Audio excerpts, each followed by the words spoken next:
बच्चों कैसे हो। आशा है आप सब घर पर होंगे और सुरक्षित होंगे। आप सब समय समय पर ज़रूर अपने हाथों को साबुन से अच्छी तरह से धोते रहना और घर से बाहर निकलने पर हमेशा मास्क का उपयोग करना।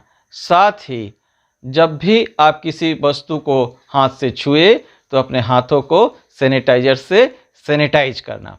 आज के इस वीडियो में बच्चों हम लोग JCERT के कक्षा अष्टम के गणित विषय से अध्याय 10 जिसमें सीधा और प्रतिलोम समानुपात अर्थात डायरेक्ट एंड इन्वर्स प्रोपोर्शन के जो है प्रश्न दिए गए हैं उनके हल को देखेंगे कि वो कैसे हमें करना है।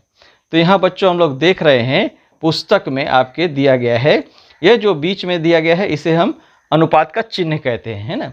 तो यदि x अनुपात y हमें लिखना हो तो इस प्रकार से हम लोग लिखते हैं x अनुपात y।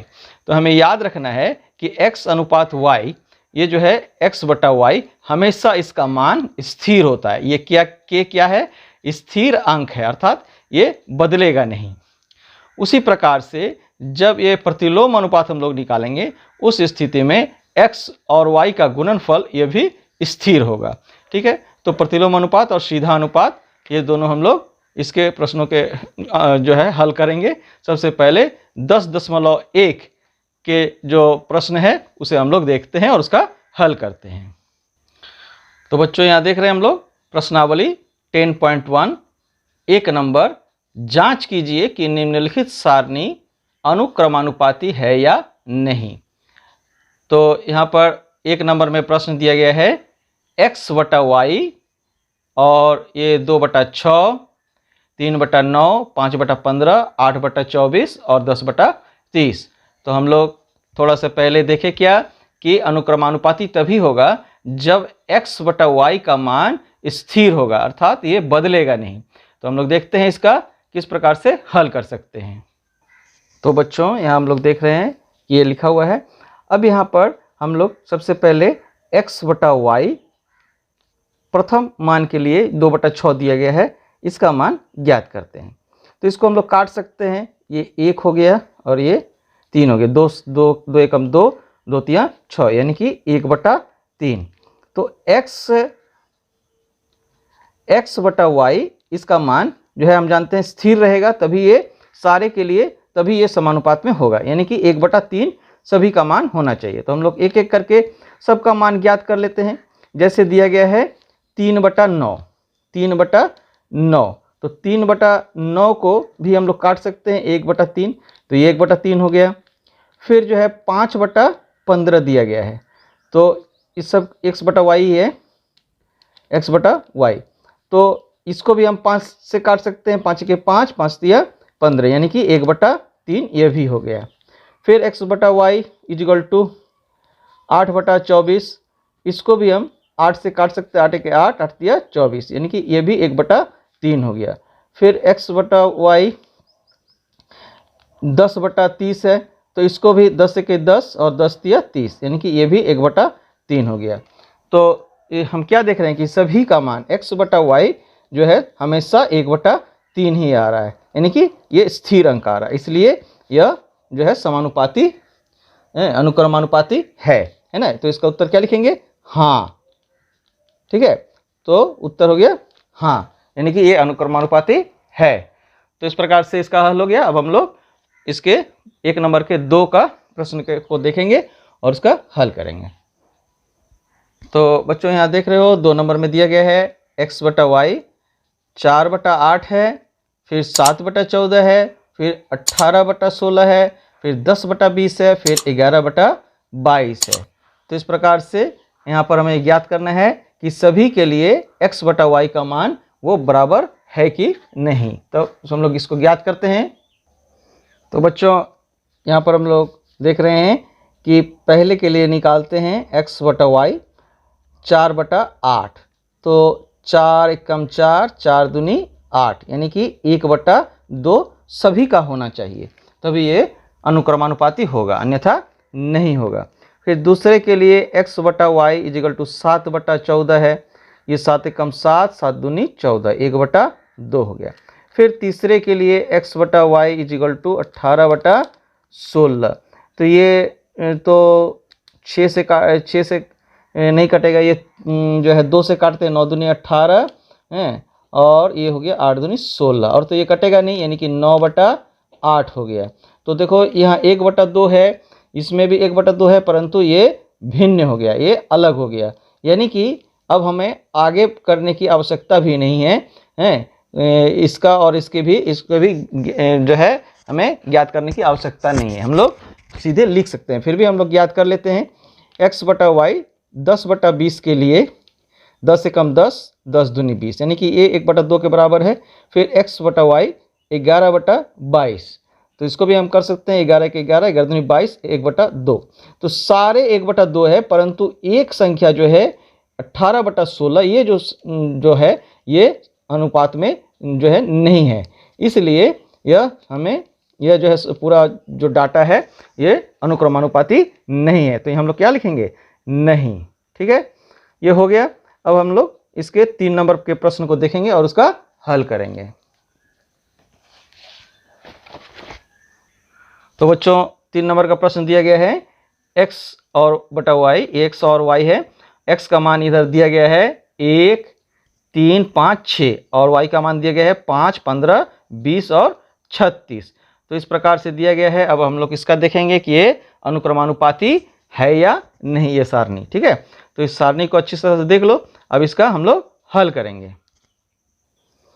तो हम लोग सबसे पहले पहला का निकालते हैं, x बटा वाई इक्वल टू 1/5। तो इसको तो हम लोग काट कूट नहीं कर सकते हैं, यानी कि सारे का मान 1/5 अगर मिले तभी ये अनुक्रमानुपाती होगा, अन्यथा नहीं। तो चलो हम लोग अगला निकालते हैं, x बटा वाई 3/15। तो 3 × 5 = 15, 3 कम 3, 3 × 5 = 15, यानी कि ये भी 1/5 है। ठीक है, और आगे x बटा वाई 5/20। तो 5 कम 5, 5 चौके 20। तो देखो ये अलग हो जा रहा है। फिर अगला x बटा वाई ये जो है 6/36, 6 कम 6, 6 चौके 36, यानी कि 1/6। तो इस प्रकार से हम लोग क्या देखें कि ये सभी का मान बराबर नहीं है, स्थिर नहीं है, ये कभी कम कभी बेसी हो रहा है। तो ये क्या हो जाएगा? ये अनुक्रमानुपाती नहीं है, इसको केवल हम लोग नहीं लिख देंगे। ठीक है, तो इस प्रकार से 1 नंबर के प्रश्नों का हल हो गया। अब हम लोग 2 नंबर के प्रश्न को देखेंगे और उसका हल करेंगे। तो बच्चों यहाँ पर हम लोग दूसरे नंबर के प्रश्न को देख लें। दिया गया है, यदि x तथा y अनुक्रमानुपाती है तो निम्न सारणी द्वारा x1, x2 तथा y1 का मान ज्ञात कीजिए। इस प्रश्न को अच्छी तरह से देख लेना, इस प्रकार के प्रश्न परीक्षा में भी दिए जाते हैं। तो यहाँ दिया गया है x और y का मान दिया गया है। यहाँ दिया गया है x के लिए 3, x1, x2 9, और y के जगह दिया गया 12, 20, 28 और y1, यानी कि 12, 20, 28 और y1। तो इसमें हमें क्या क्या ज्ञात करना है? x1, x2 और y1 का मान ज्ञात करना है। तो हम लोग देखते हैं इसको कैसे ज्ञात करेंगे।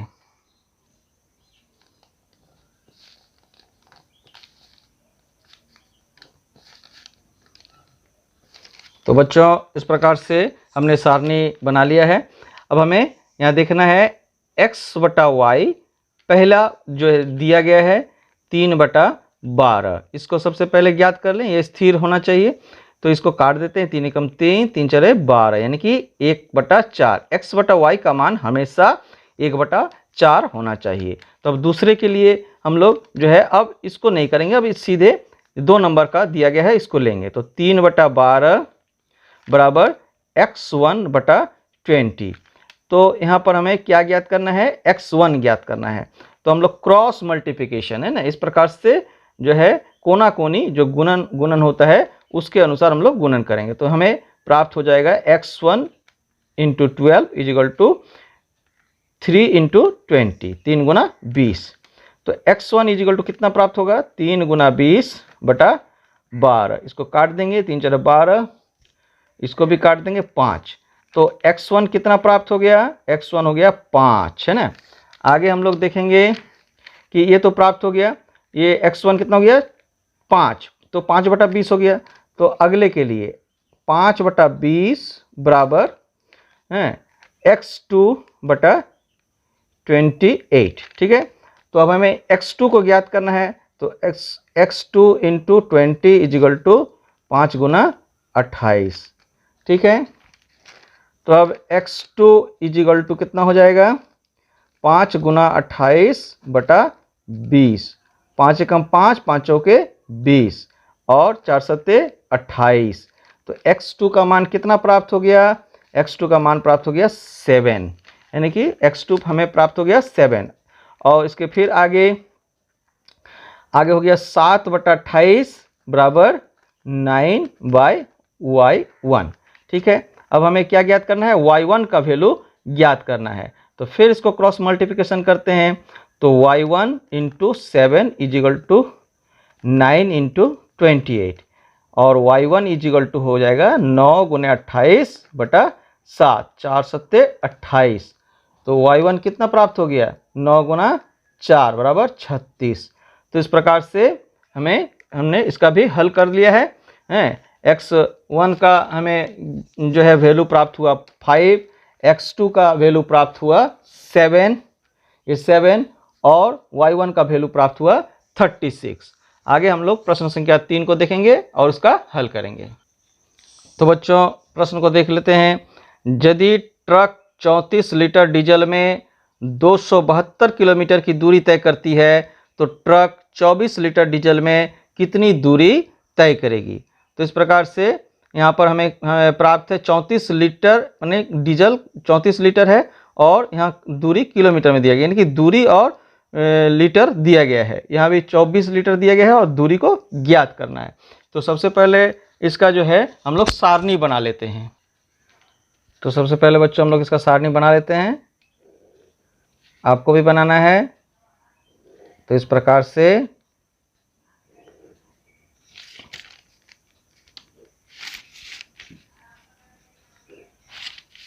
और यहाँ पर हम लोग लिखेंगे डीजल, है ना, डीजल, और यहाँ पर ट्रक द्वारा तय करेगी दूरी, यानी कि दूरी लिखेंगे।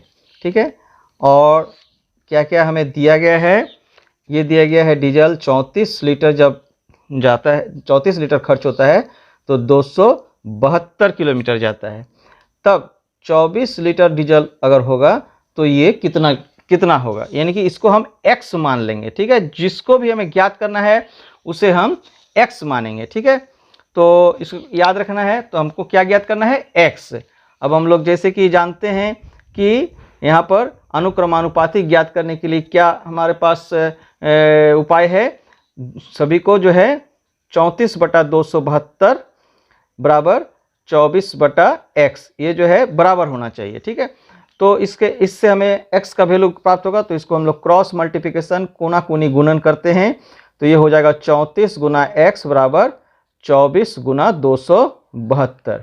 तो इससे हमें x प्राप्त हो जाएगा 24 गुना 272/34, है ना। तो इस 34 को हम लोग इसके साथ में काट सकते हैं 8 से। इसको काट देंगे तो हमें कितना प्राप्त हो जाएगा, 24 गुना 8, इसको गुना करेंगे तो कितना हो जाएगा 192। तो यानी कि 192 किलोमीटर की दूरी वो तय कर पाएगा। ठीक है, 3 नंबर का प्रश्न हो गया हल। अब हम लोग 4 नंबर के प्रश्न को देखेंगे और उसका हल करेंगे। तो बच्चों यहाँ हम लोग 4 नंबर के प्रश्न को देख रहे हैं। यदि 16 पेंसिल का मूल्य 64 रुपया है तो 144 रुपया में कितने पेंसिल खरीदे जाएंगे। ठीक है, तो प्रश्न को अच्छी तरह से पढ़ लो और हम लोग अब इसका हल करेंगे। तो बच्चों सबसे पहले हम लोग यहाँ पर 4 नंबर लिखकर और इसका सारणी बनाना होगा। ठीक है, तो इसका सारणी बनाते हैं।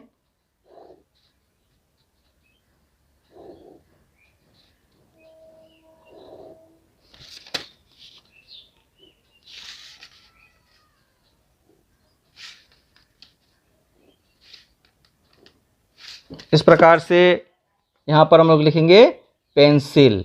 ठीक है, और यहाँ लिखेंगे मूल्य। यही 2 चीज़ हमें दिया गया है। ये 16 होगा तो इसका मूल्य हो जाएगा 64 रुपया। फिर ये जो है हमें ज्ञात करना है कितने पेंसिल होंगे जिसका मूल्य 144 रुपया होगा। ठीक है, तो अब हम लोग फिर अनुक्रमानुपाती जैसे निकालेंगे उसी प्रकार से 16/64 जो है ये जो है बराबर होना चाहिए x/144 के। ठीक है, और हमें x ज्ञात करना है, तो फिर इसको कोना कोनी गुना करते हैं, क्रॉस मल्टीप्लिकेशन इसको कहा जाता है।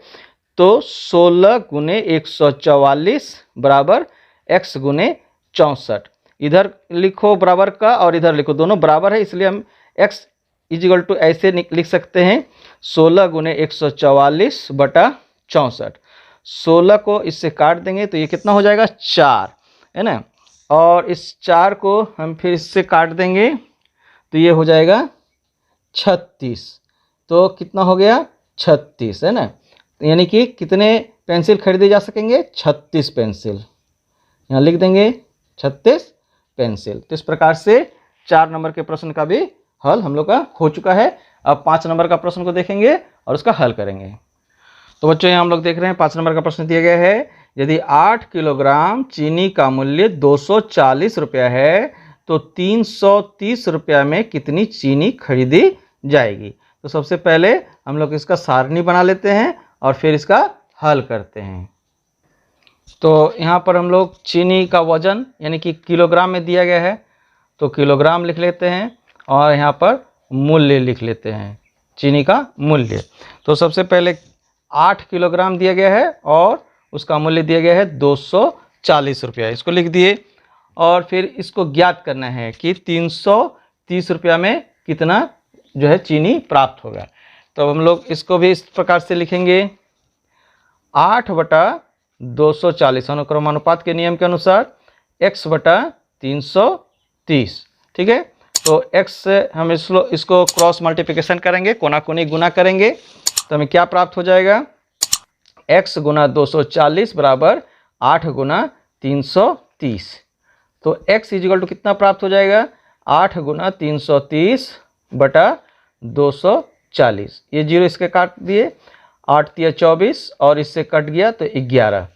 तो x बराबर कितना हुआ 11, यानी कि 11 किलोग्राम चीनी प्राप्त होगा। ठीक है, तो ये हो गया उत्तर। अब हम लोग प्रश्न संख्या 6 को देखेंगे और उसका हल करेंगे। तो बच्चों हम लोग देख रहे हैं दिया गया है एक कार की औसत चाल 40 किलोमीटर प्रति घंटा है, कार 1 घंटा 15 मिनट में कितनी दूरी तय करेगी। तो प्रश्न को हम लोग देख लिए, सबसे पहले इसका हम लोग सारणी बना लेंगे। तो बच्चों हम लोग को क्या क्या दिया गया है, समय और चाल दिया गया है। तो सबसे पहले एक नंबर में एक जो है दिया गया है 40 किलोमीटर प्रति घंटा, 1 घंटा में 60 मिनट, इसलिए हम लोग यहाँ पर इसको मिनट में तोड़ दिए 60 मिनट, और ये कितने जाता है 40 किलोमीटर। और आगे दिया गया है कि 1 घंटा 15 मिनट, तो 1 घंटा 15 मिनट में कितना हो जाएगा, 1 घंटा में 60 मिनट और इसमें 15 मिनट जोड़ देंगे तो हो जाएगा 75 मिनट, है ना। तो मिनट कितना हो गया 75 मिनट, यहाँ 75 लिख देंगे और इसे हमें ज्ञात करना है कितना जाएगा, तो इसको x कर दिए। अब अनुक्रमानुपात के नियम के अनुसार हम लोग इसको लिखेंगे 60/40 बराबर 75/x। फिर इसको कोना कोनी गुना करेंगे क्रॉस मल्टीप्लिकेशन, तो ये इतना हो जाएगा 75 गुने 40। तो x बराबर कितना हो जाएगा 75 गुने 40/60। इसको काट देंगे शून्य शून्य को, इसको 2 से काटेंगे, 2 तिया 6 और 2 दूनी 4। इसको फिर काटेंगे 25 से, तो क्या क्या बच गया हमारे पास 25 गुने 2, यानी कि x बराबर 50। 50 क्या है 50 किलोमीटर, है ना। तो इसे एक बार फिर से समझ लेते हैं हम लोग। समय और चाल दिया गया है 60 और 40, फिर 75 जो है हम लोग निकाले 1 घंटा 15 मिनट के लिए 75 मिनट हो गया, और ये x हमें x ज्ञात करना है। तो अनुक्रमानुपात के नियम के अनुसार लिखेंगे 60/40 बराबर 75/x। तो इसको जो है क्रॉस मल्टीप्लिकेशन करेंगे तो x गुने 60 बराबर 40 गुना 75, है ना, या 75 गुना 40। तो x बराबर कितना हो गया 75 गुना 40/60। ये जीरो काट दिए, 2 से काट दिए, 2 दूनी 4 और 2 तिया 6, फिर 3 को इससे 75 को काट दिए, 25 तिया 75। अब बच गया क्या x बराबर 25 गुना 2। तो x बराबर कितना हो गया 25 और 2 को गुना करेंगे तो 50, यानी कि 50 किलोमीटर, यानी कि 75 मिनट में वो 50 किलोमीटर जाएगा। ठीक है, अब 7 नंबर के प्रश्न को पढ़ेंगे और उसका हल करेंगे। तो 7 नंबर का प्रश्न हम लोग देख लेते हैं। 7 नंबर प्रश्न में दिया, सीता आधा घंटा में 250 शब्द टाइप करती है, 500 शब्दों को टाइप करने में उसे कितना समय लगेगा। ठीक है, तो इसका भी हम लोग सारणी बना लेते हैं और उसका हल करते हैं। तो इसमें समय और शब्द दिया गया है। 30 मिनट में वो 250 शब्द को टाइप कर सकती है। तो यहाँ पर दिया गया है कि 500 शब्द को टाइप करने में उसे कितना समय लगेगा। तो इसको x मान लिए, समय लगेगा x। तो अनुक्रमानुपाती के नियम के अनुसार 30/250 बराबर x/500। ठीक है, तो अब जो है हम लोग फिर इसको क्रॉस मल्टीप्लिकेशन करेंगे। तो x गुना 250 बराबर 30 गुना 500। तो x बराबर कितना हो जाएगा, x बराबर हो जाएगा 30 गुना 500 बटा 250। इसको काट देंगे तो कितना हो गया, 30 गुना 2 बराबर 60, यानी कि 60 मिनट उसको लगेगा 500 शब्द को टाइप करने में। ठीक है, तो 7 नंबर के प्रश्न का भी हल हो गया। अब हम लोग 8 नंबर का प्रश्न देखेंगे और उसका हल करेंगे। तो बच्चों हम लोग यहाँ पर देख रहे हैं, दिया गया है मोइन के पास एक सड़क का मानचित्र है। इसके पैमाने में 1 सेंटीमीटर की दूरी 14 किलोमीटर की वास्तविक दूरी निरूपित करती है। ज्ञात कीजिए 126 किलोमीटर की दूरी के लिए कितने सेंटीमीटर का पैमाना प्रयुक्त होगा। तो इसके लिए भी हम लोग पहले सारणी बना लेते हैं, फिर इसका हल करते हैं। तो बच्चों हम लोग देख रहे हैं कि उसके स्केल में 1 सेंटीमीटर है माने 14 किलोमीटर। तो दिया गया है 126 किलोमीटर होगा, तो कितना सेंटीमीटर उसके स्केल में होगा। तो इसे हम लोग फिर अनुक्रमानुपाती के नियम के अनुसार लिखते हैं, 1/14 बराबर x/126। फिर इसको क्रॉस मल्टीप्लिकेशन कर देते हैं, तो हो जाता है x गुना 14 बराबर 1 गुना 126। तो फिर x बराबर कितना हो जाता है, 1 गुना 126 बटा 14। फिर इसको हम लोग काटते हैं, इसको काट देंगे तो ये 9 से 14 कम 14, 14 9 126। ठीक है, तो x बराबर कितना हो गया, 9। ये 9 जो है क्या हो गया, सेंटीमीटर। उसके स्केल में 9 सेंटीमीटर बराबर 126 किलोमीटर होंगे। ठीक है, तो ये 8 नंबर का प्रश्न का हल हो गया। अब हम लोग 9 नंबर के प्रश्न को देखेंगे और उसका हल करेंगे। ठीक है, तो बच्चों यहाँ हम लोग देख रहे हैं 9 नंबर का प्रश्न दिया गया है। 1 दर्जन केले का मूल्य 30 रुपया है और 360 रुपये में कितने दर्जन केले मिलेंगे। 1 दर्जन यानी कि 12 हैं, और यहाँ पर कितने दर्जन केले मिलेंगे 360 रुपये में। तो हम लोग सबसे पहले इसका भी सारणी बना लेते हैं, फिर उसका हल करेंगे। तो बच्चों यहाँ पर दर्जन और यहाँ पर जो है मूल्य है ना, तो यहाँ पर हम लोग देखते हैं कि 1 दर्जन का मूल्य जो है कितना है, 30 रुपया। और फिर जो है इसमें दिया गया है कि 360 रुपया में उसको कितना दर्जन मिलेगा, यानी कि x। तो फिर इसको अनुक्रमानुपाती के नियम के अनुसार लिखेंगे, 1/30 बराबर x/360। फिर इसको क्या लिख सकते हैं, इसको क्रॉस मल्टीप्लिकेशन करेंगे, x गुना 30 बराबर 1 गुना 360। तो x बराबर कितना हो जाएगा, 1 गुना 360 बटा 30 है ना। ये 0 काट देंगे, इसको 12 से काट देंगे तो कितना हो गया, 1 गुना 12। तो x बराबर कितना हो गया, x बराबर हो गया 12 दर्जन है ना। 360 रुपये में कितना मिलेगा केला, 12 दर्जन। ठीक है, तो ये 9 नंबर का प्रश्न का हल हो गया है। अब जो है हम लोग 10 नंबर के प्रश्न को देखेंगे और उसका हल करेंगे। तो बच्चों यह इस 10.1 का अंतिम प्रश्न है, इसको पहले देख लेते हैं। एक नल 420 बोतल पानी 4 घंटे में भरती है, ठीक है, और 6 घंटा में कितने बोतल पानी भरे जाएंगे। तो इस प्रश्न का भी हम लोग सारणी बनाएंगे और फिर उसका हल करेंगे। तो बच्चों यहाँ पर हम लोग लिखेंगे बोतल माने बोतलों की संख्या, बोतल, और यहाँ पर लिखेंगे समय। ठीक है, तो यहाँ पर दिया गया है 420 बोतल और यहाँ पर 4 घंटे है ना, नल से उसको पानी भरने में 4 घंटे लगते हैं। तब दिया गया है कि 6 घंटे में वो कितना बोतल भरेगा। तो इसको भी हम लोग x मान लेते हैं और अब अनुक्रमानुपाती के नियम के अनुसार लिखेंगे 420 बटा 4 = x/6। यानी कि फिर इसको क्रॉस मल्टीप्लिकेशन करेंगे तो कितना हो जाएगा, 4 गुना x बराबर 420 गुना 6। फिर इसको लिख सकते हैं x बराबर 420 गुना 6 बटा 4। इसको 2 से काट देते हैं, 2 दूनी 4, 2 तिया 6, और फिर इसको भी काट देते हैं, 21 दूनी 42 यानी कि 210। तो x बराबर कितना हो गया, x बराबर हो गया 210 गुना 3। तो इसको फिर गुना करेंगे तो कितना प्राप्त हो जाएगा, x बराबर हो जाएगा 630। 630 क्या है, बोतलों की संख्या जो नल से पानी भरे जा सकेंगे। तो इस प्रकार से 10.1 के सारे प्रश्नों का हल हो चुका है। बच्चों यदि वीडियो अच्छा लगता हो तो वीडियो को लाइक करना, और अगर चैनल को सब्सक्राइब नहीं किया तो चैनल को सब्सक्राइब करके रखना, ताकि आगे भी इस प्रकार के वीडियो आपको मिल सके। और अपने दोस्तों को भी इसे शेयर ज़्यादा से ज़्यादा करना, ताकि उससे भी इसका लाभ मिल सके। तो बच्चों अब हम लोग जो है 10.2 इसके जो है प्रश्नों का हल करेंगे, जिसमें इसमें अनुक्रमानुपाती का हल हम लोग किए। अब जो है 10.2 में जो है व्युत्क्रमानुपाती का हल हम लोग करेंगे, जिसे हम लोग देखें कि प्रतिलोम समानुपात या इन्वर्स प्रोपोर्शन कहते हैं। तो उसके प्रश्नों को देखेंगे और उसका हल करेंगे।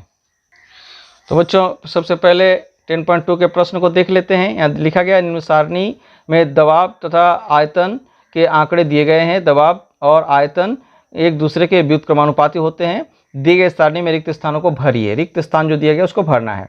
यहाँ दबाव दिया गया है, x माना गया है उसे 50, x60, x1, x100 और x2।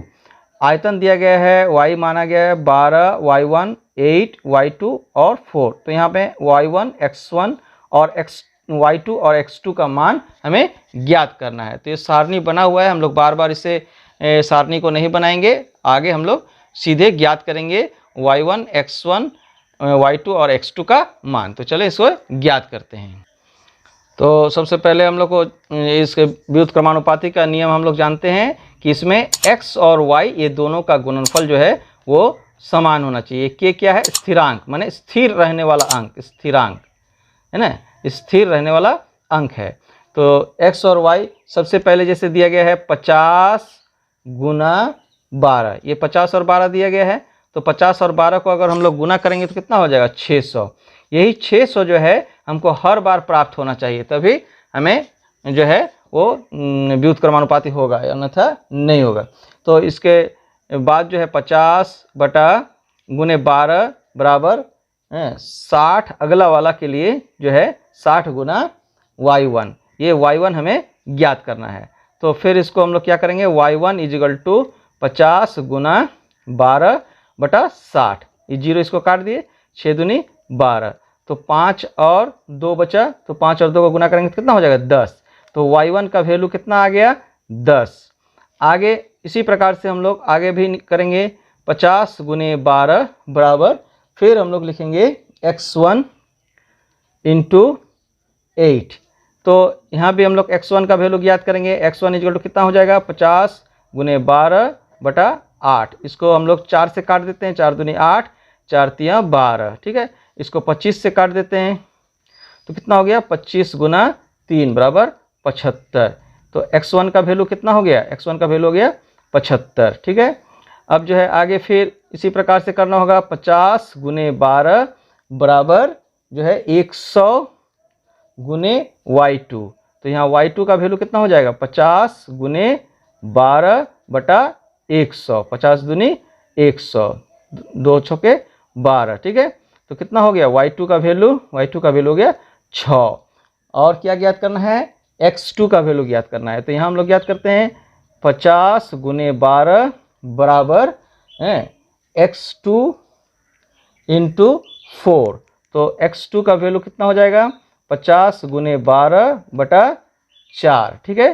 तो इसको काट देंगे, 4 तिया 12, तो कितना हो गया, x2 इजिकल टू हो गया 50 गुने 3 बराबर 150, यानी कि x2 बराबर हो गया 150। इस प्रकार से हम लोग इसका जो है हल कर चुके हैं।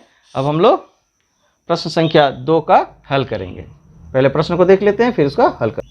तो बच्चों प्रश्न संख्या 2 में दिया गया है, निम्न सारणी में वृक्ष की लंबाई x तथा उसकी छाया की लंबाई y में व्युत्क्रमानुपाती का संबंध है। रिक्त स्थानों को भरिए। तो यहाँ वृक्ष की लंबाई को x से और छाया की लंबाई को y से दिखाया गया है।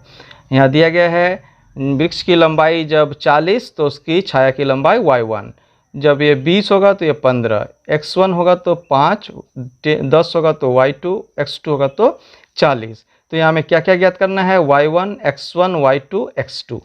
तो इसे हम लोग हल करते हैं और हम लोग फिर से इसको सारणी को नहीं बनाएंगे और हम लोग सीधे इसका हल करेंगे। तो देखो जो हमें डाटा पूरा दिया गया है हम लोग सबसे पहले उसी को लेते हैं। तो यहाँ दिया गया है जब वृक्ष की लंबाई 20 तो ये छाया की लंबाई 15। तो सबसे पहले इसको ले लेते हैं और इसी के बराबर सभी को हमें करना है। तो व्युत्क्रमानुपाती के नियम के अनुसार हम लोग इसको लिखते हैं 2 नंबर। तो यहाँ पर हम लोग सबसे पहले हमें प्राप्त हुआ व्युत्क्रमानुपाती के नियम के अनुसार 20 गुना 15। तो 20 गुना 15 कितना हो जाएगा, गुना करेंगे तो ये हो जाएगा 300। ये हमेशा होना चाहिए, ठीक है। तो आगे के लिए जो है उसको निकालेंगे हम लोग y1 के वैल्यू के लिए 40 गुना y1 इजिकल टू इतना ही होना चाहिए 20 गुना 15, 20 गुना 15। तो y1 इजिकल टू कितना होना चाहिए 20 गुना 15 बटा 40। इसको काट देंगे, 2 से कट जाएगा और बचा 15 बटा 2। तो इसको अगर हम भाग करेंगे तो ये हो जाएगा 7.5, ठीक है। आगे जो है इसका वैल्यू निकालेंगे 20 गुना 15 बराबर x1 निकालेंगे तो x1 इंटू 5, ठीक है। तो यहाँ पर x1 का वैल्यू कितना आ जाएगा 20 गुना 15 बटा 5, है ना। तो इसको काट देंगे तो कितना हो गया 60। x1 कितना हो गया, x1 बराबर 60, ठीक है। और आगे फिर 20 गुना 15 जब हम लोग किसका मान निकालेंगे y2 का, 10 गुना y2। तो यहाँ पर y2 इजिकल टू कितना हो जाएगा 20 गुना 15 बटा 10। इसको काट देंगे 2 से तो कितना हो जाएगा 2 गुना 15 बराबर 30। y2 कितना हो गया 30 हो गया, ठीक है। और फिर जो है 20 गुना 15 बराबर होना चाहिए x2 इंटू 40। x2 का वैल्यू निकालना है तो x2 इजिकल टू 20 गुना 15 बटा 40। तो इसको काट देंगे 2 से तो ये हो गया 15 बटा 2। इसको भी करेंगे भाग तो ये हमें प्राप्त होगा 7.5। तो इस प्रकार से 2 नंबर के प्रश्न का हल हो गया। क्या क्या हमें प्राप्त हुआ एक बार फिर से हम लोग देख लेते हैं क्या क्या प्राप्त हो चुका है। y1 प्राप्त हुआ 7.5, x1 कितना प्राप्त हुआ, x1 हुआ 60 और y2 कितना प्राप्त हुआ 30 और x2 प्राप्त हुआ 7.5। अब हम लोग 3 नंबर का प्रश्न को देखेंगे और उसका हल करें। तो बच्चों प्रश्न को देख लेते हैं। एक कार 40 किलोमीटर प्रति घंटा की चाल से एक निश्चित दूरी तय करने में 3 घंटा समय लगाती है। यदि कार की चाल 60 किलोमीटर प्रति घंटा हो तो उसी दूरी को तय करने में लगा समय निकालिए। चूँकि यहाँ पर सारणी दिया हुआ नहीं है इसलिए हम लोग इसका सारणी को बना लेते हैं फिर इसका हल करते हैं। तो बच्चों इसको इस प्रकार से रखेंगे, ये है चाल कितना है, जब 40 किलोमीटर प्रति घंटा है तो उसे समय लगता है दूरी को तय करने में 3 घंटा। और यदि इसे बढ़ा दिया जाए 60 किलोमीटर प्रति घंटा तो कितना समय लगेगा। तो व्युत्क्रमानुपाती के नियम के अनुसार इसको सजाते हैं। 40 गुने 3 बराबर हो गया 60 गुने x। तो इसके अनुसार हमें x का मान ज्ञात कर लेंगे तो कितना ज्ञात होगा 40 गुने 3 बटा 60। इसको काट देते हैं, 3 कम 3 और 20 तिया 60, है ना। तो फिर इसको काटेंगे 20 दूनी 40 तो कितना हो गया 2, यानी कि 2 गुने 1 बराबर 2। तो x का मान हमें कितना प्राप्त हुआ 2। तो 2 क्या है घंटा, है ना। तो 60 किलोमीटर प्रति घंटे की चाल से उसे चलने में कितना समय लग जाएगा, पहुंचने में 2 घंटे का समय लगेगा। अब जो है हम लोग 4 नंबर के प्रश्न को देखेंगे और उसका हल करेंगे। तो यहाँ पर 4 नंबर के प्रश्न को देख लेते हैं। दिया गया है एक बैलगाड़ी 12 किलोमीटर प्रति घंटा की चाल से चलकर एक निश्चित दूरी 45 मिनट में पूरा करता है।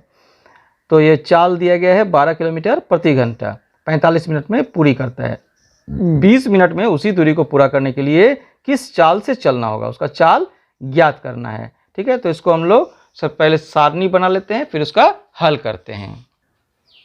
तो यहाँ हम लोग लिखते हैं चाल और यहाँ लिखते हैं समय। ठीक है, तो चाल जब उसका 12 किलोमीटर प्रति घंटा हो तब उसे समय लगता है 45 मिनट का।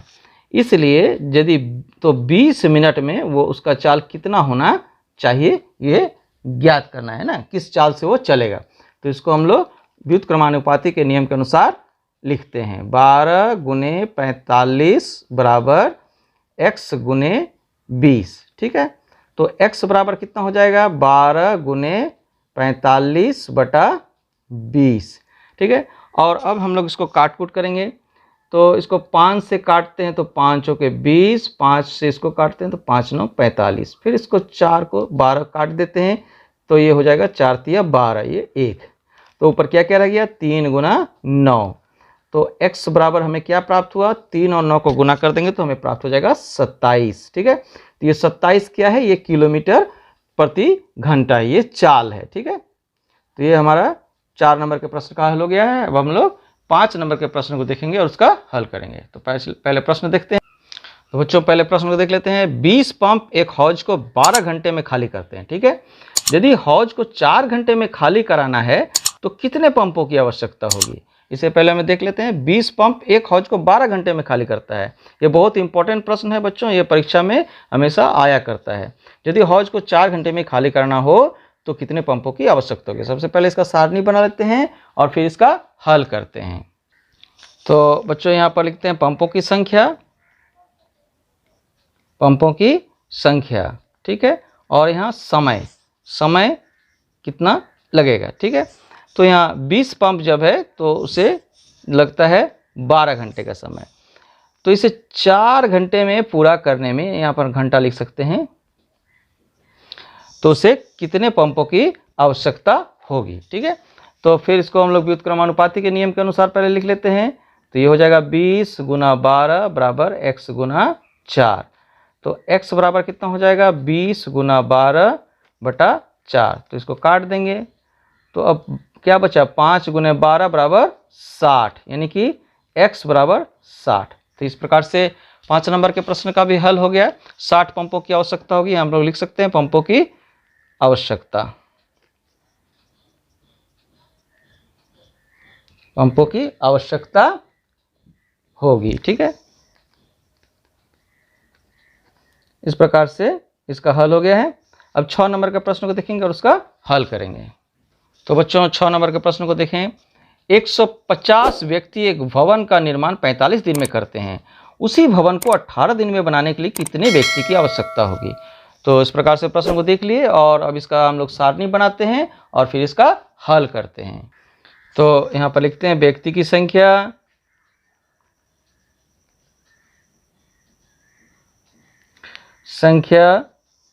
और यहाँ लिखते हैं दिनों की संख्या। ठीक है, दिनों की संख्या। तो इस प्रकार से हम यहाँ 150 दिया गया है। 150 व्यक्ति जब काम करते हैं तो उसे 45 दिन में पूरा करते हैं। ठीक है, तो इसे 18 दिन में पूरा करने के लिए कितने व्यक्तियों की आवश्यकता होगी ये हमें ज्ञात करना है। तो ज्ञात करना है मैंने x। तो फिर इसको हम लोग व्युत्क्रमानुपाती के नियम के अनुसार सजाते हैं। 150 गुने 45 बराबर x गुना 18। तो x बराबर कितना हो जाएगा 150 गुना 45 बटा 18। तो इसको काटेंगे हम लोग, कैसे काटेंगे, इसको हम लोग काटते हैं पहले 3 से काट लेते हैं। ठीक है, 3 छक 18 और इधर हो गया 15 तिया 45। ठीक है, और फिर इसको हम लोग काटते हैं 3 से, तो ये 3 दूनी 6 और 3 50 तिया 150। ठीक है, फिर इसको काटते हैं 2 को, तो ये हो जाएगा 25। तो हमारे पास क्या क्या बच गया 25 गुना 15। ठीक है, x बराबर 25 गुना 15 बचा। तो 25 को 15 से अगर हम लोग गुना करेंगे तो कितना हो जाएगा 375। 375 व्यक्ति की आवश्यकता होगी। ठीक है, तो इस प्रकार से इसका हल हो गया। अब हम लोग 7 नंबर के प्रश्न को देखेंगे और उसका हल करेंगे। तो बच्चों यहाँ पर 7 नंबर के प्रश्न को देख लेते हैं। खाने की वस्तुओं का भंडार 250 व्यक्तियों के लिए 6 सप्ताह तक पर्याप्त है। ठीक है, वही भंडार 150 व्यक्तियों के लिए कितने दिनों तक पर्याप्त होगा। तो इसका भी हम लोग सारणी पहले बना लेते हैं, फिर उसका हल करते हैं। तो यहाँ लिखते हैं व्यक्तियों की संख्या, यानी कि व्यक्ति, और यहाँ लिखते हैं सप्ताह की संख्या। ठीक है, सप्ताह। तो यहाँ दिया गया है 250 व्यक्ति और 6 सप्ताह। ठीक है, तो यहाँ यदि 150 व्यक्ति होगा, 150 व्यक्ति होगा तो उसका कितने दिन तक चलेगा, इसको x मान लिए। ठीक है, तो फिर व्युत्क्रमानुपाती के नियम के अनुसार सजाएंगे इसको। 250 गुने 6 बराबर 150 गुने x। ठीक है, तो x का वैल्यू कितना हो जाएगा, x इजिकल टू हो जाएगा 250 गुना 6 बटा 150। ये जीरो इसके साथ में काट दिए, फिर 5 से काट दिए, 5 3 15, 5 5 25, ये 3 दूनी 6, तो कितना बच गया 5 गुना 2, यानी कि x बराबर हो गया 10, यानी कि 10 सप्ताह तक चलेगा। 150 व्यक्तियों के लिए जो वो खाना था, वो भंडार, वस्तुओं का भंडार, वो चलेगा कितने दिनों तक, वो चलेगा 10 सप्ताह तक। ठीक है, यहाँ 10 सप्ताह लिख देंगे, 10 सप्ताह। ठीक है, तो 7 नंबर के प्रश्न का भी हल हो चुका है। अब हम लोग 8 नंबर के प्रश्न को देखेंगे और उसका हल करेंगे। बच्चों, तो पहले 8 नंबर के प्रश्न को देख लेते हैं। सोमी 8 किलोमीटर प्रति घंटा की चाल से स्कूल जाती है, वह 20 मिनट में स्कूल पहुंचती है। यदि वह 16 मिनट में स्कूल पहुंचना चाहे तो उसे किस चाल से चलना होगा। तो प्रश्न को हम लोग देख लिए। अब इसका पहले सारणी बनाते हैं, फिर इसका हल करते हैं। तो यहाँ पर हम लोग लिखेंगे चाल, और यहाँ पर लिखेंगे समय। समय किस में दिया गया है, मिनट में, तो इसको हम लोग मिनट लिख सकते हैं। ठीक है, तो यहाँ पर दिया गया है सबसे पहले 8 किलोमीटर प्रति घंटा, यानी कि 8 यहाँ पर लिखेंगे, और यहाँ पर जो है वो कितने मिनट में पहुँचती है, वो पहुँचती है, इसको पहुँचने में समय लगता है 20 मिनट का। ठीक है, यदि वो कितने मिनट में पहुँचना चाहिए, 16 मिनट में, तो उसका चाल कितना होना चाहिए, तो ये x हो गया। ठीक है, तो अब जो है इसका फिर हम लोग व्युत्क्रमानुपाती के नियम के अनुसार इसको सजाएंगे। 8 गुने 20 बराबर x गुना 16, तो x का वैल्यू हम लोग को ज्ञात करना है। तो ये कितना हो जाएगा, 8 गुना 20 बटा 16, 8 दूनी 16, और इसको काट देंगे 10, यानी कि हुआ 10। तो उसका चाल कितना होना चाहिए, 10 किलोमीटर प्रति घंटा। इस प्रकार से हम लोग लिखते हैं उसको, 10 किलोमीटर प्रति घंटा उसका चाल होना चाहिए, तभी वो 16 मिनट में पहुंच जाएगी। ठीक है, अब हम लोग 9 नंबर के प्रश्न को देखेंगे और उसका हल करेंगे। तो देख लेते हैं बच्चों, यहाँ पर 9 नंबर का प्रश्न देख लें। एक ठेकेदार एक पंचायत भवन 8 महीना में बनाने का ठेका लिया। ठेकेदार के पास 210 मजदूर थे, उससे 6 महीना में ही काम समाप्त करने के लिए कहा गया, तो उसे कितने और मजदूर काम पर रखने होंगे। तो इस प्रकार से इसका प्रश्न देख लिए। अब इसको पहले सारणी बनाते हैं, फिर इसका हल करते हैं। तो यहाँ लिखते हैं मजदूरों की संख्या,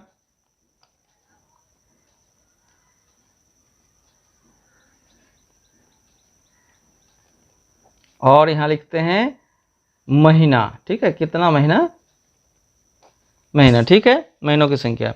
तो यहाँ पर दिया गया है 210 मजदूर, ये 210 मजदूर मिलकर कितना समय लगेगा, 8 महीने का समय लगेगा। तो यहाँ पर बोल रहा है कि 6 महीने में ही उसे पूरा करना है, तो कितने मजदूर लगेंगे, x मान लिया x। अब व्युत्क्रमानुपाती के नियम के अनुसार इसको सजाने पर हम इस प्रकार से लिख सकते हैं, 210 गुना 8 बराबर x गुना 6। तो x का वैल्यू हम लोग को ज्ञात करना है, x बराबर कितना हो जाएगा, 210 गुना 8 बटा 6। इसको काटते हैं, 3 से काट देते हैं, 3 दूनी 6, और ये 3 सत्ते 21 यानी 70, ये भी कट जाएगा, 2 चौके 8, तो कितना बच गया, 70 गुने 4 बराबर, 70 को 4 से गुना करेंगे कितना हो जाए, 280।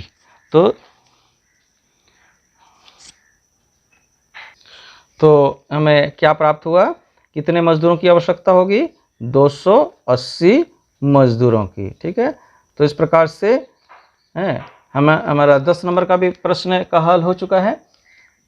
तो सॉरी बच्चों, ये 10 नंबर का नहीं था, ये 9 नंबर का प्रश्न था।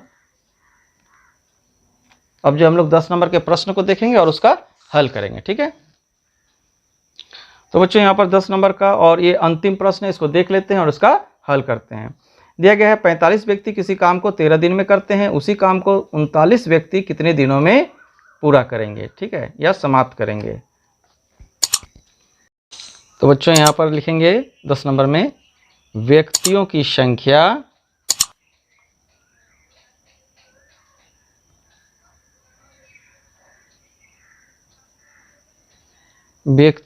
और यहाँ दिनों की संख्या है ना, दिनों की संख्या। तो 45 व्यक्ति जब है तब उस काम को जो है 13 दिन में करता है। यदि इसे 39 व्यक्ति काम पे लगाया जाए तो उस काम को कितने दिनों में करेगा? तो x इसको निकालना है। तो इसको इस प्रकार से लिख सकते हैं, 45 गुना 13 बराबर 39 गुना x। तो हमें x का वैल्यू निकालना है। तो x बराबर 45 गुना 13 बटा 39। 13 को 39 से काट देंगे, 13 ते 39, और इसको काट देंगे तो 15। तो x का वैल्यू कितना प्राप्त हो गया? 15, यानी कि 15 दिन समय लगेंगे। ठीक है, यही उत्तर हम लोग को ज्ञात करना है। दिनों की संख्या ज्ञात करना था, ज्ञात हो गया है। तो बच्चों, यदि वीडियो अच्छा लगा हो तो वीडियो को लाइक करना, इसे शेयर करना, और अभी तक अगर चैनल को सब्सक्राइब नहीं किया है तो सब्सक्राइब कर लेना, और साथ ही नोटिफिकेशन बेल को ऑन कर देना ताकि आगे आने वाले सभी वीडियो का नोटिफिकेशन आपको मिलता रहे। तो बच्चों, घर पर रहें, स्वस्थ रहें, सुरक्षित रहें।